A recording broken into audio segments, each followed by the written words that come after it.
all the parts you would need to build an airplane. If you're making a V-tail like me, you're going to need 4 servos and an engine.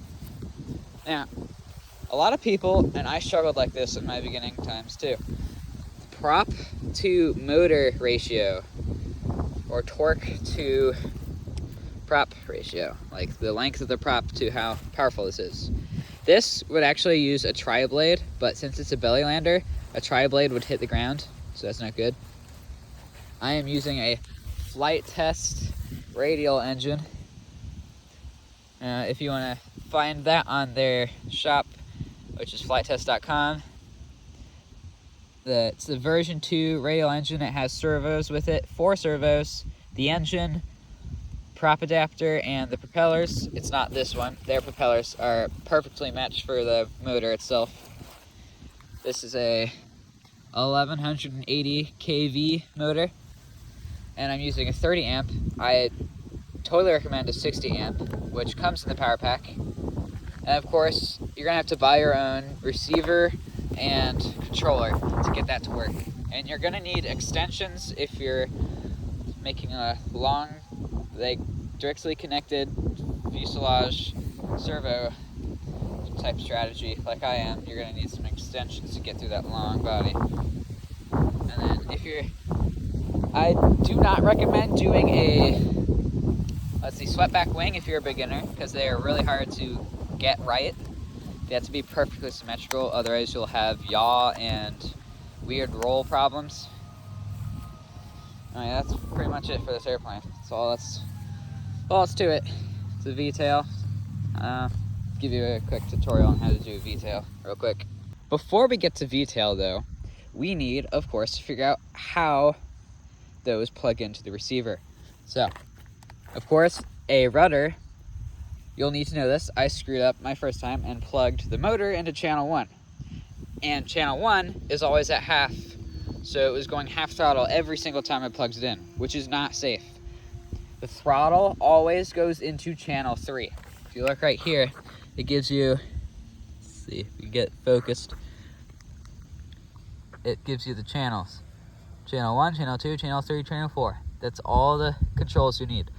But if you have extra functions like a bomb drop or a tow release or maybe even air brakes, which I am not going to do because why would I need them? But flaps and all that extra random gizmos you're going to put on there, you can put them in channel 5, 6, 7, 8, 9, and 10. And then your BVCAC channel is your pairing channel. You just short circuit, not really short circuit, you connect the signal wire and the ground wire together. If you don't have a bind key, you can just cut off one of these wires, connect the white or yellow wire to the black wire or brown wire, and that will put it in pairing mode.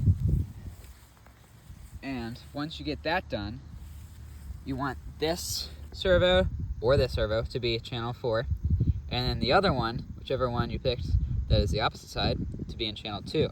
Channel 2 is your elevator. That is up and down. Channel 1 is this way.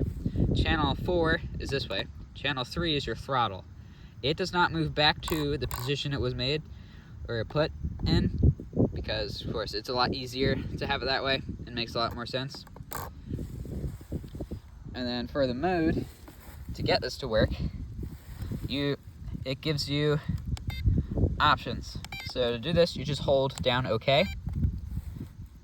You can go to new model, model select, go to new model, hold down cancel, press cancel this time, go to setup, press OK. Now reverse, that's only if, like, let's see, you have a problem with when you pull up, these go in opposite directions, like this would go down and this would go up. That would be rudder. You would want to reverse channel 2 or 4. And once you are done playing with that, and whenever you hold this down and these go up, your elevator, then that's good. And if you do rudder left and this goes down, like this, that would make it go that way. So that is not what you want. That would be the opposite if you're turning rudder this way. So you're gonna reverse channel 4, and once you do that, it'll put it in the opposite direction, which is what you want. But if that messes up here, if that makes up down like this, and pulling up is not going up, then you have to switch channel 2 and 4 around so it actually works. Once you're done messing around with that, after we do the V-tail mode, just go all the way down to V-tail. Click OK. Hold, nope, don't. You want to click up or down. That will turn it on. Then you go to channel 2, hold up all the way to 100%. That's the way I like it anyway. You can change it if you feel like you need to. There's not really a reason you should, unless there's a specific reason. And once you get that, you can also reverse the channel individually with this too. You can make it go all the way down to -100 if you're having problems. Instead of switching out the channel, you can make it -100. Yeah.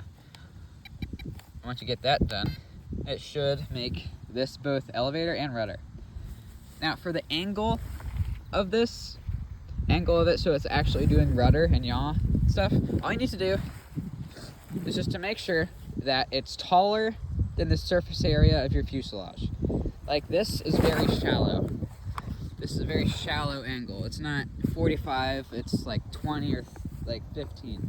It's not bad. And it works really well. I'm able to do flat spins when it's very small angle. And again, I don't recommend swept back wings for beginners. They're really hard to keep symmetrical. Now, these wings are also very custom that I made. So the airfoil is taller, and then it gets smaller and smaller as you go down, so it comes to a point. So it's a little more aerodynamic, and it rides the ground effect really well. Now again, don't plug your throttle into any other channel other than 3. That's pretty much it. You can find the parts for it. I use a 3S Avionic 2200 mAh battery.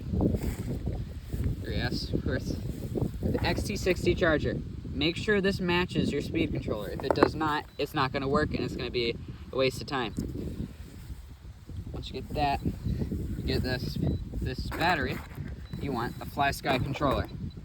Now, these are about $100 and they're pretty good. You just need to keep them in good shape. Don't drop it. I drop mine. It's a little twitchy sometimes. But yes, it will come with a receiver. I use the 10 channel because I do a bunch of random stuff with it. Now, for your ESC or ECS, I can't remember what name. I'm pretty sure it's... I still can't remember. I recommend it's 60 amp. If it's too expensive for you, go 30. The only difference is acceleration for the motor and speed. It'll give you a little bit more speed. You find all these parts on Amazon. The 9-gram servos on Amazon. The only thing that you won't find on Amazon is this motor. It's a really good motor. It's a flight test radial engine, version 2, 1180 kV. And this prop is on Amazon. Even though this is a kit, this motor, it comes with the propeller and 4 servos. I definitely recommend going to flighttest.com and checking that out. Get the radial engine V2. Has every Power Pack C for everything. Yeah, that's pretty much it.